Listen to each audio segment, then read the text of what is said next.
బాంధవులకు, రైతు సోదరులకు, తల్లిదండ్రులకు, అన్నదమ్ములకు, నా ఈడ స్టేజ్ పైన ఉండే అన్ని తలవరులకు నా కృతజ్ఞతలు తెలుపుకుంటాను.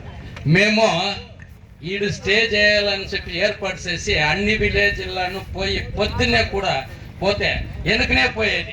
మీటింగ్ లేదు, ఏమి లేదు, మీ సొత్తులు పోయేదో ఎవరితో పోతుంది అని చెప్పి ఇదంతా చేస్తారు. అంటే ఈ రాజకీయాలు చేయకూడదు. సొత్తు ఎవుందో పోతుంది అనకూడదు. ఈ పొద్దు నీది, రేపు నాది, అన్నీ వస్తా ఉంది. ఎస్టీఆర్ఆర్ రోడ్డుకి మేము అందరినీ రామ్నగర్ లో మీటింగ్ నడిగేటప్పుడు టెంపాల జనాలను ఎక్కించిపోతుంది. అంటే మేము ఒసూరికి పోయేలోగా ఈడ టెంపాల్ మిమ్మల్ని పోలీసు వాళ్ళు పట్టుకోపోతారు, మీకు ఐదేని పిలిపిస్తారు.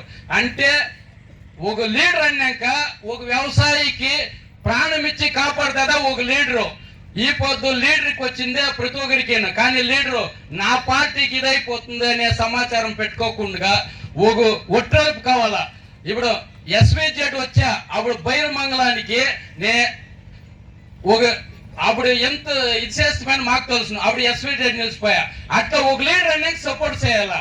లీడర్లే పోయి మీరేమిటికి పోతారో, మీ సొత్తులు పోయేదో, వాళ్ళేమో వాళ్ళకి పంగలేకుండా చెప్తారని చెప్పి ఈడ వచ్చే జనాలంతా నిలిపిన దానికి మాకు చాలా బాధగా ఉంది. కానీ సొత్తులు పోయే వాళ్ళకి తెలుస్తుంది, వాళ్ళకి వాళ్ళ తాతోళ్ళు ముత్తాతోళ్ళు సంపాదించిండారు. ఈ పొద్దు సొత్తు పోయే అన్ని పోయే ఈ పొద్దు ఏమి చేసుకొని పోతుంది.